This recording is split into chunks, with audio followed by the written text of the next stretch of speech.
Magandang gabi mga kapuso. Ako po ang inyong Kuya Kim na magbibigay sa inyo ng trivia sa likod ng mga trending na balita. Sa Batangas, may isang free diver na inatake ng isang agresibong isda, ang barakuda. Bakit kaya? Sisiri natin ang kasagutan. Para sa kanyang birthday, ang free diver na si Karen sinisid ang pusod ng dagat sa Mabini, Batangas. Pero sa kalagitnaan ng kanyang pag-free dive, biglang si Karen inatake ng isang isda. Akala ko tumama yung fins nung pamangkin niya. Ang hindi niya alam, isa na pala itong barakuda na dumaan pa mismo sa harap ng partner niyang si Iya. Dumaan siyang pag ganun sa may harap ko. Hindi ko din alam yung ire-react ko. Pinalma ko yung sarili ko. May sugat na ako dito, ang laki.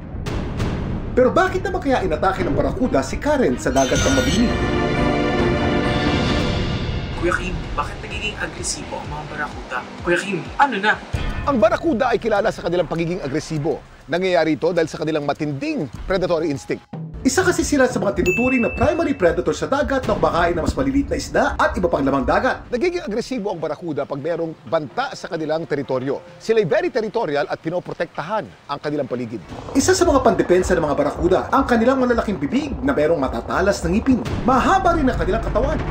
Ang mga great barakuda maaring humaba ng hanggang 6 feet, kaya magagaling na swimmer ang mga isdang ito. Napakabilis lumangoy ng mga barakuda, kaya nila lumangoy ng 25 miles per hour. Ang speed na ito ay kanilang ginagamit na makahanap na kanilang makakain o di kaya makatakas sa kanilang mga predator. Pero paano naman kaya tayo makakaiwas sa barakuda attack?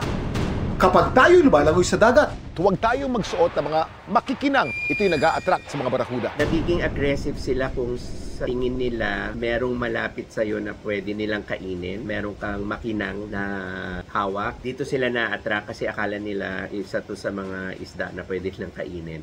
Ito rin ang posibleng rason kung bakit inatake si Karen ng barakuda sa Batangas. Si Iya kasi may suot na alahas noon. Feeling ko talaga, dahil siya dito sa bangle ko. Kasi never ako nabugat ng bangle. Tapos katabi niya ako. Ilang linggo matapos ang insidente, ang mga sugat na tinamo ni Karen naghilom na. Ay, hindi po namin nini-discourage yung mga interesado pong mag-dive. Nagkataon lang po talaga na hindi kami knowledgeable. Pero alam niyo ba na may isang natatanging lawa sa Pilipinas na pinangalan daw sa isdang barakuda?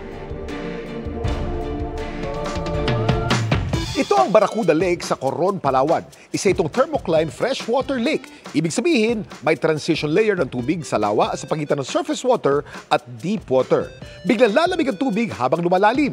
At kaya raw ito pinangalan ng Barakuda Lake ay dahil sa kwento-kwento na sa pusod ng lawa may nakatirang isang malaking barakuda. At noon daw ay may nadiskubre mga residente rito na skeleton ng barakuda. Samantala, para malaman ng trivia sa likod ng viral na balita, i-tweet o i-comment lang, #Kuya Kim. Ano na? Laging tandaan, kimportante ang may alam.